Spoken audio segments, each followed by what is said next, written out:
where the land stretched wide and white, where pines stood like mourners in their winter cloaks. Kane Williamson moved through the hush like a shadow carved from sorrow. His boots pressed into the drifts with the slow weight of a man unhurried by anything but time. He'd lived alone out here for 11 winters, and each one had pressed his shoulders down a little more, like snow on a sagging roof. He wasn't old, not really. Late 40s maybe, though the years had a cruel way of etching themselves deeper on men who carried grief instead of gold. His beard was salt-heavy, his hands calloused from axe and firewood, and his voice, when it did come, carried the quiet patience of someone who hadn't heard another person speak in months. He had once been a husband and briefly a father. But that was before the fever took them both in a span of 3 days, back when he still believed that building a life meant it would stay built. His cabin stood alone in a grove of aspen and pine, small and sturdy, with a split-rail fence half swallowed by snow. Inside was warmth made by his own 2 hands, logs stacked neat, stew bubbling low, and a quilt that had once belonged to his wife folded carefully at the foot of his bed. Every night he lit a lantern and carved small toys out of pine. Horses, birds, once a fiddle. He left them by the trail on the off chance someone might find them. No one ever did, but he carved anyway. Some habits were more like prayers. That evening, the sky had turned a strange amber gray, like dusk had lost its way. The snow fell with a hush of feathers, thick and sure. Kane stood at the edge of the woods, axe on his shoulder, watching nothing in particular. Just the kind of watching a man does when there's nothing left to wait for.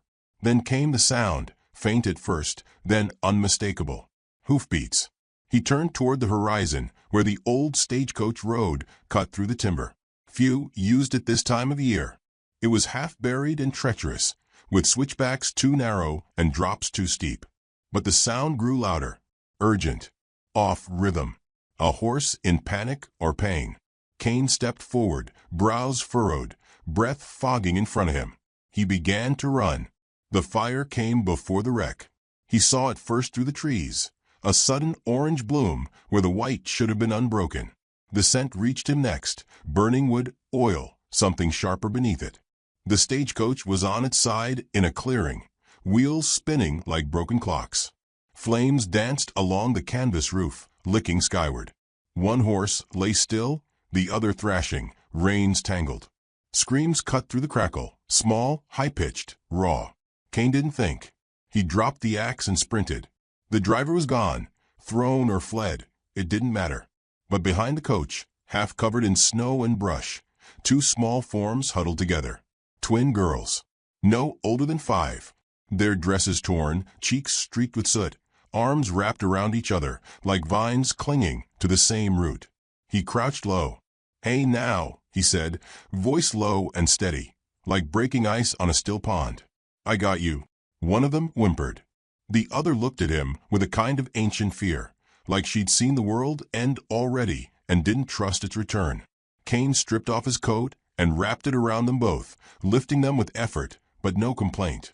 One arm under their knees, the other around trembling shoulders. They were featherlight, but he could already feel the weight of them sinking into something deeper. Behind him, the stagecoach gave a final shudder as the roof caved in. Sparks leapt skyward. He didn't look back. Snow swallowed his tracks almost as fast as he made them, but he followed the path he knew by heart, the deer trail winding through the birch grove, past the frozen stream, across the rise where he'd once buried his son. The wind pressed against him like a living thing. The girls clung tighter, too cold to cry. He pushed through the door with his boot and shouldered it close behind him. The sudden warmth inside the cabin was like stepping into a memory. He knelt, laying the girls near the hearth.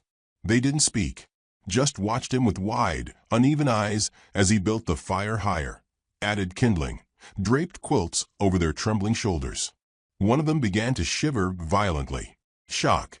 The other curled into her like a shell. He ladled hot stew into a tin cup, blew on it, and pressed it gently to their lips.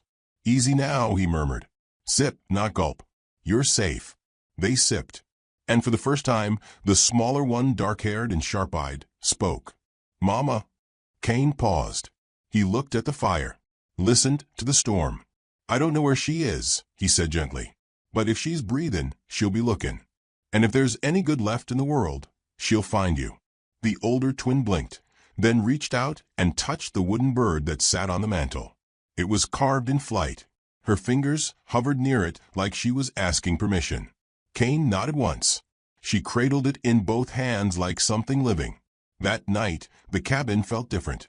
Not full, not yet, but no longer empty. Cain sat in his rocker by the fire, half dozing.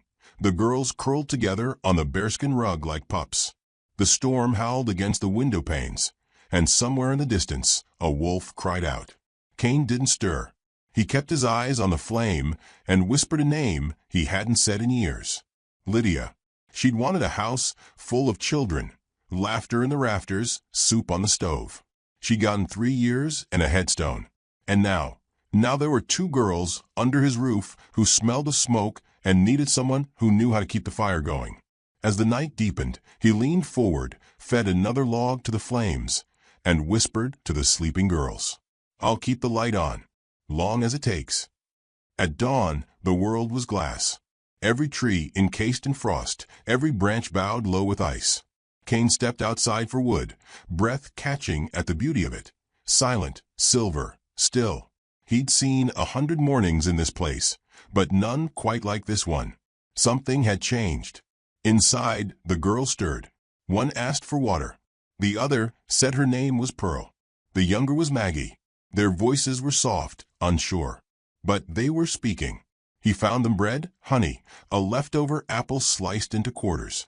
They ate without smiling, without speaking further, as if conserving their trust for later. He respected that. Later, Pearl asked about the fox. A red one had darted past the window. Cain smiled, the first real smile in years. "She comes by most mornings. I call her Granny Tail." The girls giggled, just a puff of sound, but enough to loosen something old and rusted in his chest. He carved them each a tiny figure before nightfall. One was a bear with a crooked ear. The other, a bird with wings outstretched. When he gave them over, he said nothing. Just watched their faces, the way their fingers clutched the shapes, as if they'd been waiting all their lives for something small to hold. And then Pearl asked again, softer this time, "Mama?" Cain crouched low beside the fire, looked into the flicker like it could answer. "If there's gold in heaven," he said, "she'll ride it down to find you." The girls nodded like that made perfect sense. And maybe it did. Outside, the wind had gentled. But just before the fire settled into coals, Cain caught a sound on the air that didn't belong. A crunch in the snow. Deliberate. Measured. Someone was coming. Snow stacked itself higher on the windowsills as the wind slowed to a hush, like the land itself was holding its breath. The cabin, once just a square of solitude, had changed. Cain Williamson felt it in the way his boots echoed softer on the floorboards, as if the air inside had grown gentler in the presence of the 2 small girls tucked beneath his quilt. They moved like shadows those first days. Maggie, the younger by a minute, trailed after her sister like a second heartbeat. Pearl was quiet, serious, watchful. She seemed to measure the cabin with her eyes, taking stock of the exits, the weapons, the man who had carried them out of fire and into this strange, timber-smelling safety. They didn't speak much. Cain didn't press. He knew the weight of silence and had come to respect it. Still, he made sure the fire stayed high and the stew thick. He added honey to their cornbread, and when Maggie dropped her spoon, he simply handed her another without fuss or sound. On the 3rd morning, they watched him from the corner as he chopped kindling inside. Snowstorm had locked them in tight, white walls where the trees used to be. He chopped slow, methodical, letting the rhythm of it settle the room. Pearl finally asked, "Is it always this quiet?" Cain paused, axe raised midair. Then he brought it down clean and steady. "Mostly," he said. The girls shared a look between them. It was the sort of look only twins could give, like they were passing a whole conversation through their eyes alone. Cain respected that too. The cabin grew warmer as days passed, not just in temperature, but in the way the girls began to unfold. Pearl began straightening the books on his shelf, arranging them from tallest to shortest. Maggie sang, under her breath, small tuneless hums that sounded like old lullabies stretched out of memory. When she found a dried flower between pages of a Bible, she placed it on the windowsill like it belonged there. He'd never seen such small hands carry so much sorrow. They didn't ask where he came from or why he lived alone.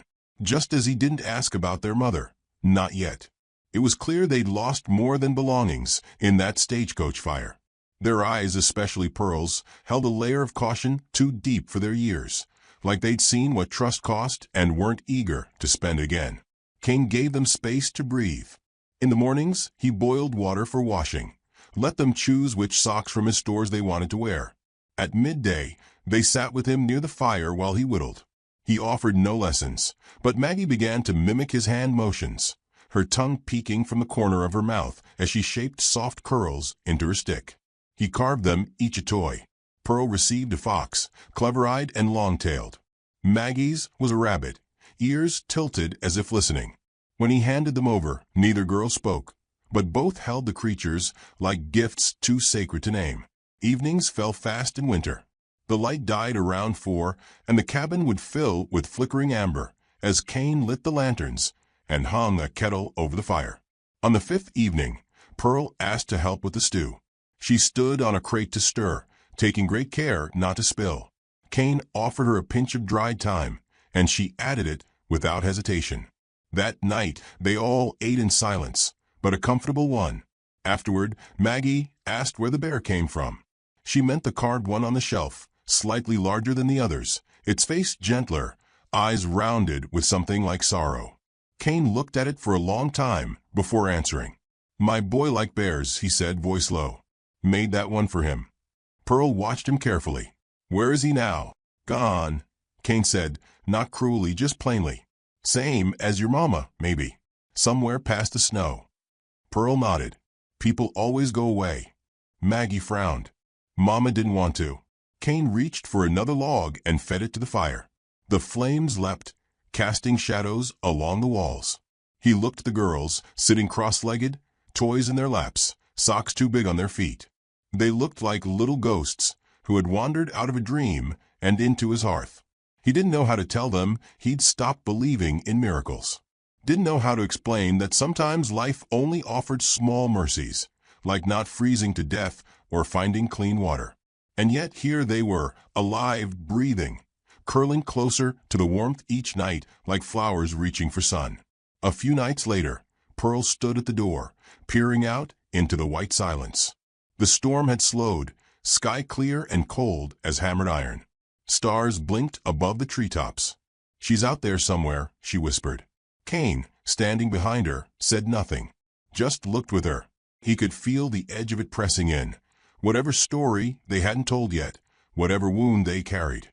"She'll come," Maggie said, appearing beside them, sleepy-eyed. Kane crouched beside them. "And if she can't," he said gently, "you'll still be safe. I swear it." Pearl looked up at him then, really looked, as if weighing his soul in the quiet of that moment. "Do you promise things a lot?" she asked. "No," he said, "hardly ever." She nodded once, satisfied. Maggie leaned against his arm and yawned. Later, when the girls slept side by side on the thick rug, Kane sat up carving a little figure of a woman in a flowing dress. He didn't know why. Maybe he just needed to believe in someone who was looking for them. Someone with wind in her cloak and fire in her bones. The next morning brought sun, harsh and blinding off the snow, but it glittered like broken glass. Pearl helped fold the quilts. Maggie swept dust into the fireplace corner. When Kane checked his traps, they followed behind, steps light but eager. He let them carry a basket, let them choose which path to take back home. He noticed Maggie limped a little. She never complained, just winced when she thought no one saw. He made a note to check her foot that evening. When he did, he found a small gash near her heel. He cleaned it gently with hot water and wrapped it in a strip of old linen. She bit her lip the whole time, but didn't cry. When he was done, she whispered, "Mama did it like that. She said it's how you know someone cares." Kane looked at the child, then at the wrap, now stained with a tiny bloom of red. "She was right," he said. That night, Pearl asked to sleep closer to the fire.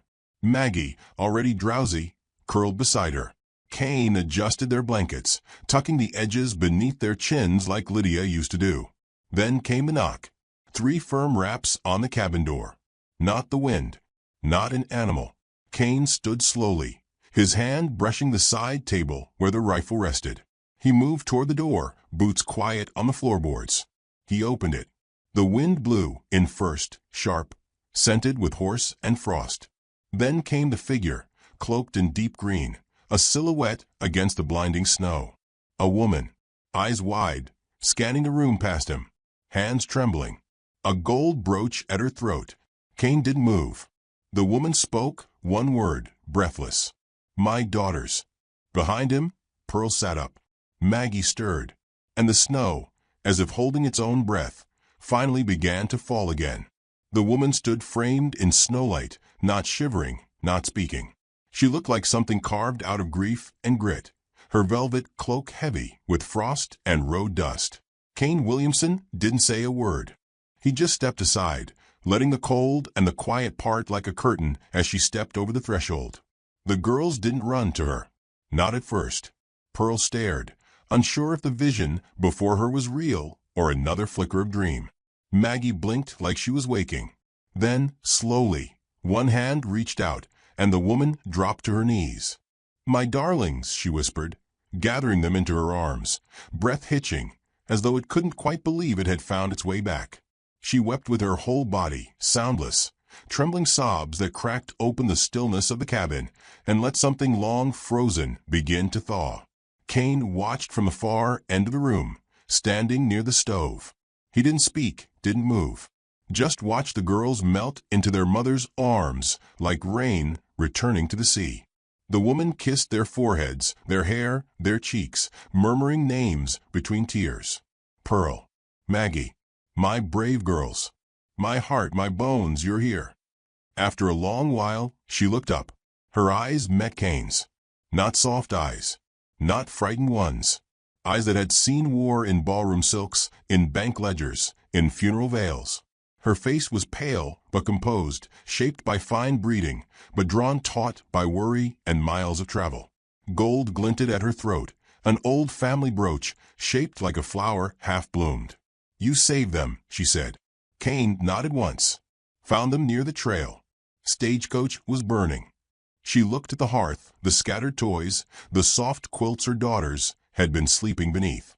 Her gaze returned to Cain, and something like conflict flickered behind her lashes. Relief, pride, shame, maybe all at once. "My name is Sadie Alden." He inclined his head, but said nothing. She stood slowly, helping the girls to their feet. They looked thinner now beside her, but safer, less like ghosts. "I came as fast as I could. The driver died in the night.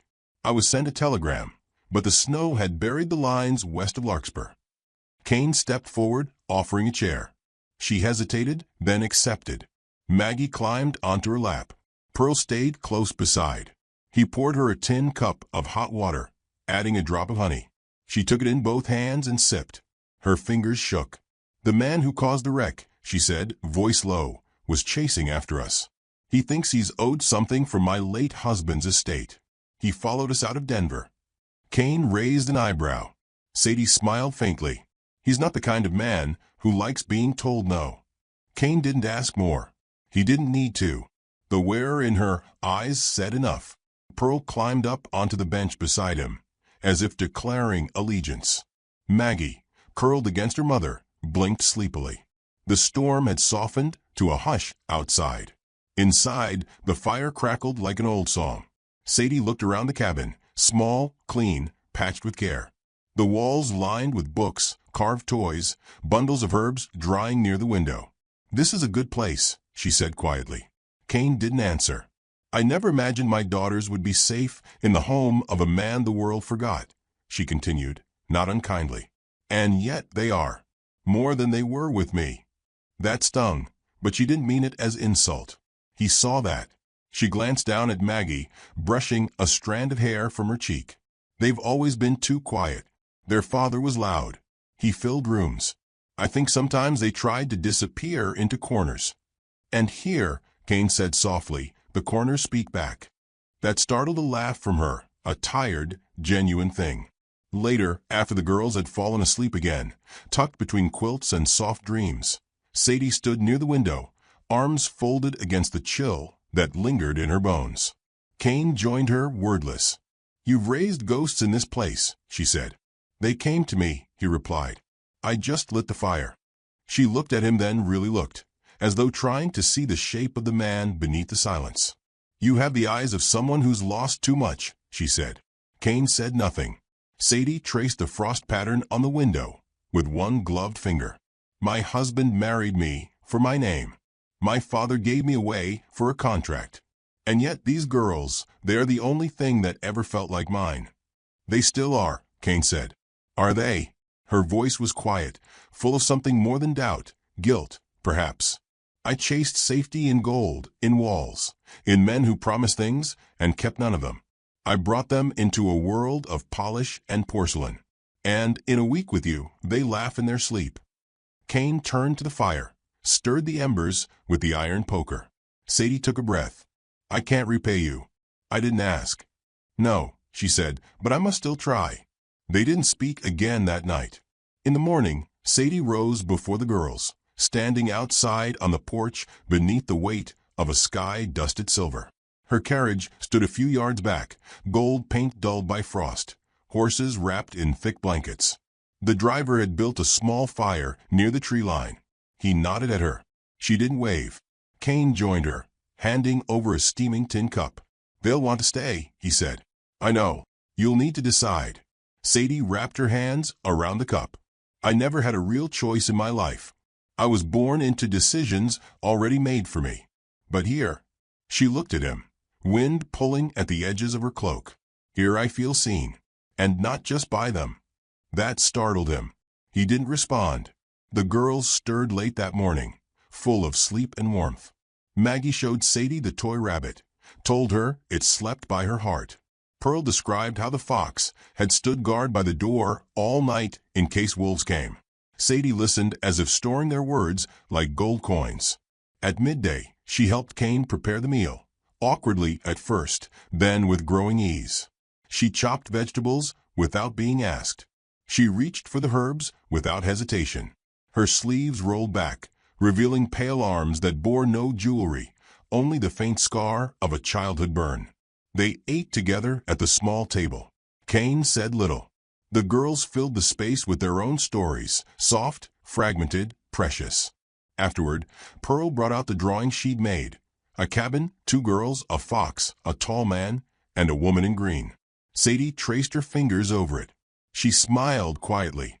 In the afternoon, she sat by the fire and told them stories from her childhood, the kind without magic, but filled with warmth. Riding bareback along the Platte River, hiding in the larder to steal pickled peaches, dancing alone in her mother's gown when no one was looking. Maggie curled beside her. Pearl fell asleep with her head in Sadie's lap. Kane carved another figure that evening, a woman in a cloak, one arm outstretched as if calling someone home. He didn't show it to her.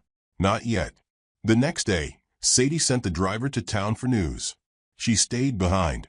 She helped hang linens to dry. She took turns braiding the girls' hair. She even laughed, once, when Kane mistook salt for sugar in the porridge. The third day, Sadie stood at the window while snow drifted down in soft waves. "They'll have to leave this place eventually," she said. "It's not made for girls to grow into women." Kane didn't answer. "But they don't have to leave tomorrow." That, too, was a kind of promise. That night, Kane stood outside under the stars. The snow had stopped, and the sky was a black field pricked with frostfire. Sadie joined him, their breaths visible in the air. "I don't know who you are," she said softly. "Not really. But you've made something sacred here." "I just kept breathing," Kane replied. "Some days, that was all I had." Sadie looked up at the stars. "Breathing's enough," she said, "when it's for the right reasons." The wind stirred. A fox yipped in the distance. Inside, the girls dreamed. And in that deep, quiet dark, a woman in gold stood beside a man carved from wood smoke and silence, neither ready to speak of love, but both aware of its ghost warming slowly between them. The sky that morning wore a bruised kind of gray, the color of old iron and forewarning. Wind pressed against the cabin walls like a restless hand, and Kane Williamson knew, without needing to check the barometer nailed above the door, that a storm was thinking about settling in. He had already stacked wood high the night before, double-checked the rope line between the cabin and the barn, and moved the traps in closer. He moved through preparation like a man setting places at a table no one else could see. Inside, Sadie braided Maggie's hair with slow fingers while Pearl sat near the fire, sewing 2 scraps of linen into what might become a scarf. They had been like this for 3 days now, settled in a rhythm that didn't belong to any world beyond those walls.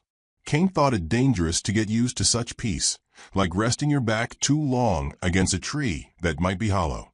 He had learned that lesson long ago. Comfort was a fragile thing in the West. He stepped outside to fetch water, the wind slicing at his coat, and caught the first sign of change. Tracks. Fresh ones. Hoof prints. 4 horses, maybe 5. Wagon wheels too, shallow but recent. They came from the north, but they hadn't passed through the usual trail. Whoever came had veered through the pine brake, cutting the woods like they meant to find something hidden. Kane stood there a moment, one hand wrapped around the bucket handle, the other hovering near the axe head left by the chopping stump. The prints curved too close to the cabin, close enough to feel intentional. He went back inside, without a word, setting the bucket down by the stove. Sadie looked up, catching something in his eyes. Someone's coming. He nodded once. Not from town. From the ridge. She rose slowly. Her expression didn't shift much, but her body changed, back straighter, breath tighter, as if memory wrapped itself around her shoulders like a cold shawl. Who? She asked. He shrugged. We'll know soon. They waited. It wasn't long. The knock came like thunder contained. 3 sharp raps that didn't ask permission. Sadie stood frozen near the hearth. The girls looked up from their crafts, eyes wide and quiet. Kane moved to the door and opened it. A man stood there in a black coat too fine for this deep into the frontier. His face was pale, thin-lipped, with the kind of smirk that sat on the edge of mockery. Behind him, 2 others lingered near the wagon, one holding reins, the other scanning the trees like a hunter who'd already chosen his prey. Kane Williamson, the man asked, though his tone didn't need an answer. Kane didn't nod, just stood silent. I'm Lawrence Pike, legal representative of the Alden estate. His gaze flicked past Kane, to the flicker of firelight behind. I've been looking for Sadie. I see she's found new accommodations. Sadie stepped into view. She didn't speak. Pike offered a cold smile. Mrs. Alden, I must say, you do pick the most picturesque places to disappear. Sadie's voice, when it came, was low and steel-lined. I didn't disappear. I left. There's a difference. Pike's smile never touched his eyes, and left me with quite a bit of confusion. Contracts unsigned. Inheritance matters pending. Your husband's will, as you may recall, is complicated, especially with those, he tilted his head toward the girls, involved. Pearl stood now, hands balled at her sides. Maggie drifted behind her, slipping her fingers into her sister's. Kane didn't move from the doorframe. We can speak in town, Sadie said. Oh, certainly, Pike replied. But you'll need to come with me. My driver's already prepared space for you. Sadie glanced at Kane. I'm not ready, she said. Pike's brows lifted. Not ready? This isn't a social visit, Sadie. You can't hide out in a lumberman's cottage like some snowbound fairy tale. There are legal obligations.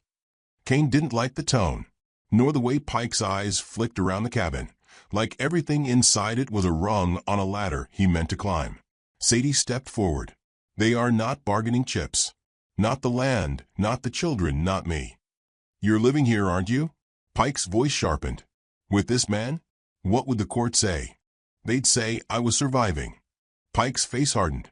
You'll be on that carriage in the morning. I won't have this embarrassment dragging out.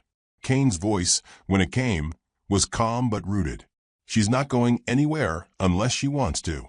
Pike turned toward him, surprised more by the tone than the defiance. And who exactly made you protector of the Alden fortune? Kane didn't blink. Just a man keeping the fire going. Pike smirked. Well then, Woodsman, keep your fire. But keep out of matters too big for men like you. He turned and walked back toward the wagon. The other men lingered a moment, each offering a long, unreadable look before following. When they were gone, Sadie sat down slowly, the edge of her skirt brushing the floor like fallen leaves. "He'll come back," she said. "I know," Kane replied. She ran her hands over her face, trembling slightly. "I ran from gold to find silence, and it still follows me." "Gold has a way of echoing," Kane said, "even when it's buried." The storm hit that night.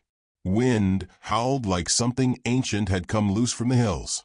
Snow slammed sideways against the cabin, and the trees groaned under its weight. Kane tied down everything he could, checked the hinges, placed a wedge beneath the door. The windows flickered with every gust. Inside, the girls sat bundled in blankets, wide-eyed but quiet. Sadie brewed tea, hands steady even as the wind screamed. She moved like someone who'd lived through louder storms. After supper, Maggie asked, "Will he take us?" Kane shook his head. "Not unless you want to go." Pearl looked up. "What if Mama has to?" "She won't," Sadie said. "Not again." They didn't ask more.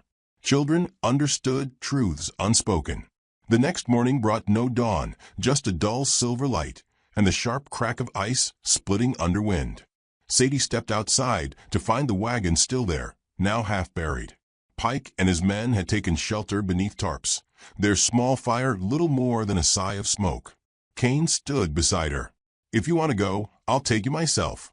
Through the ridge. Before the next front comes." Sadie didn't answer. Not right away. Inside, the girls played with the wooden toys, now a village of animals and little people arranged around the fire. Their laughter was small but real. She turned toward him.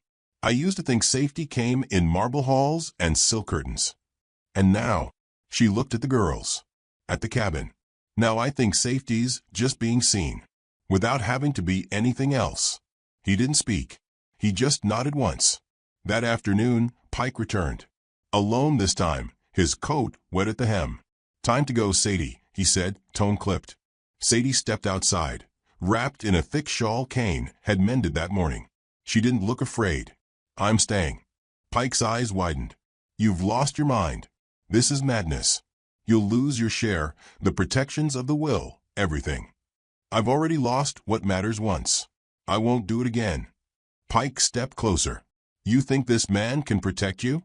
He lives in a shack. He has nothing." Kane walked out calm, slow. "He has honesty," Sadie said.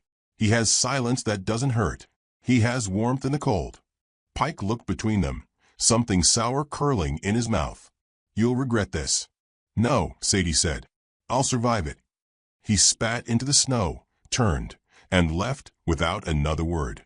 That night, Sadie sat by the fire with a mug in her hands, the girls asleep under quilts stitched with stars. Kane handed her the carved figure, the woman in a cloak, hand outstretched. She turned it over in her fingers. "Is she calling someone home or letting him go?" "Maybe both," Kane said. She looked at him, firelight flickering across her face.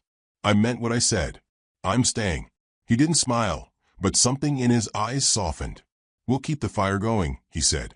Outside, the snow fell softer now, and far beyond, the man who had once represented gold vanished into the trees, unwelcome, unfinished, and no longer feared.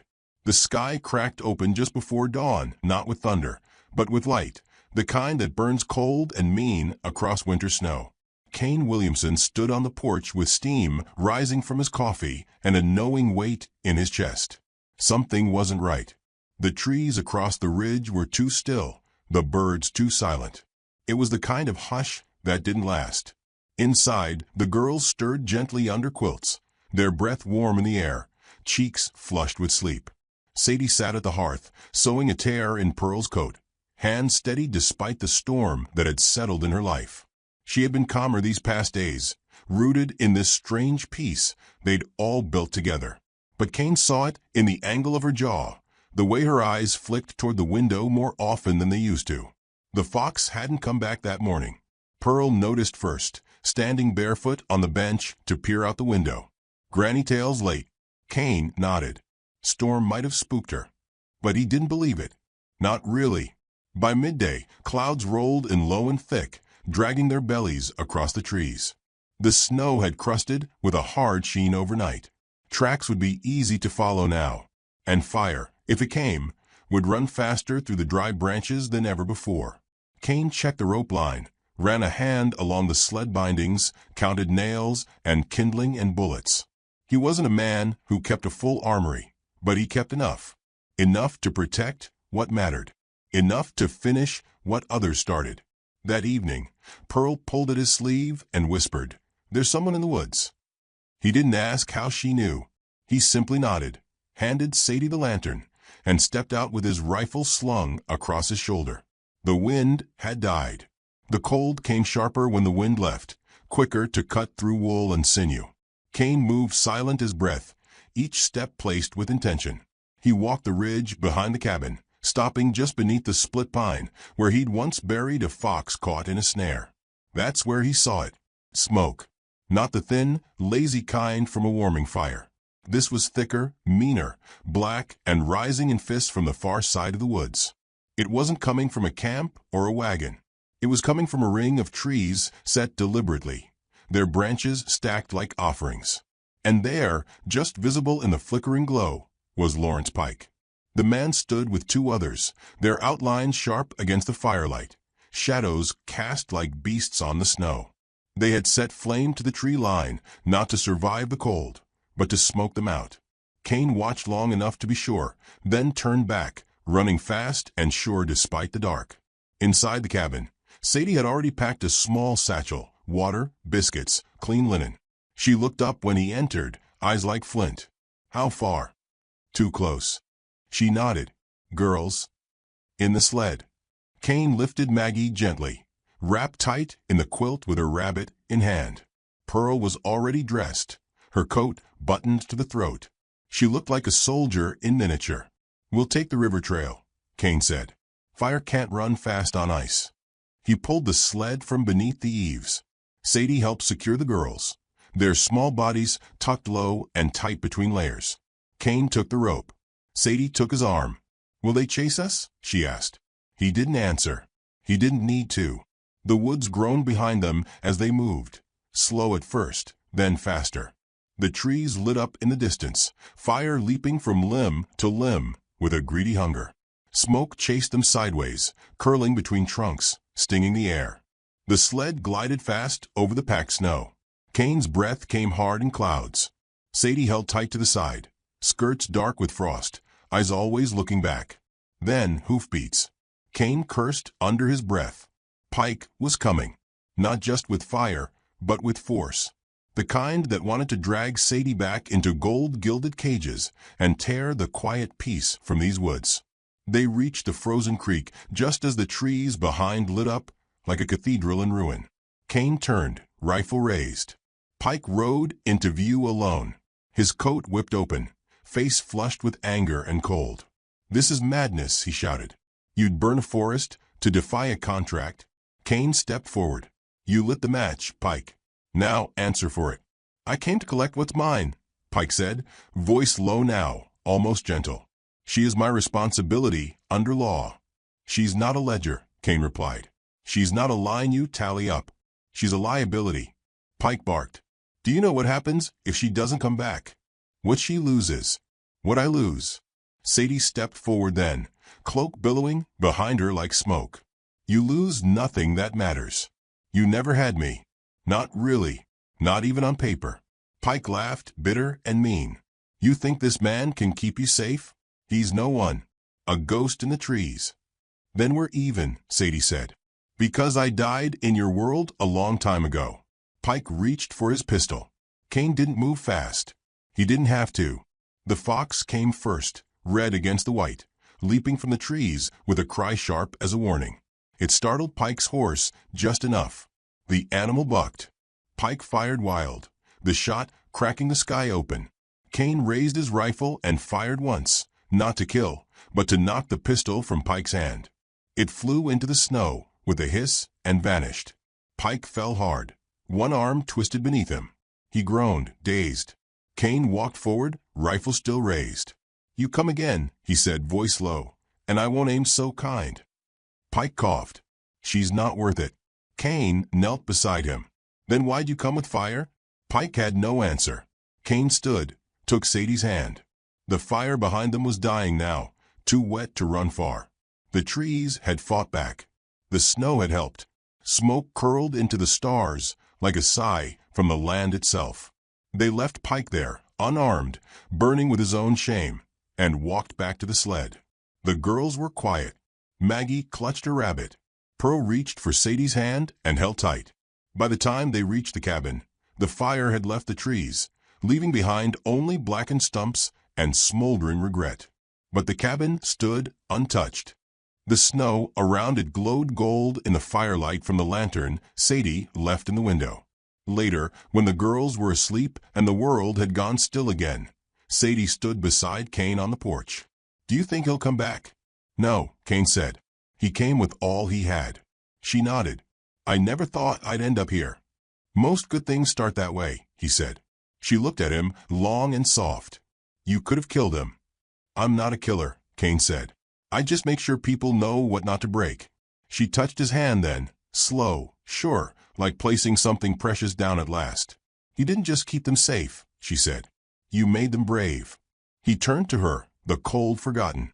"You did that. I just gave them a place to be it." She smiled. "So what do we do now?" "We build." He took her hand, and together they stepped inside. In the weeks that followed, they rebuilt what the fire had touched. The girls helped repaint the doors. Sadie rewove the curtains. Cain carved new animals, 2 foxes this time, one with a crooked tail. They planted herbs by the windowsill. They stacked wood higher than ever.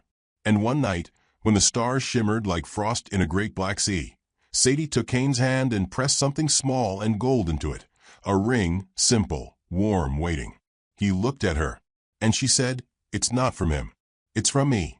No ceremony, no audience, just snow and fire and truth. They married in the clearing behind the cabin, under pine and sky, while the girls scattered dried flowers across the snow. No carriages, no gold, just light and silence and love chosen, not inherited. And if you pass through those woods in winter, you might hear laughter on the wind or see toys carved in trees. You might spot a red fox with a crooked tail. But mostly you'll feel it, a warmth in the cold, a promise kept. Because once a lonely woodsman lit a fire, and a woman in gold stayed to keep it burning.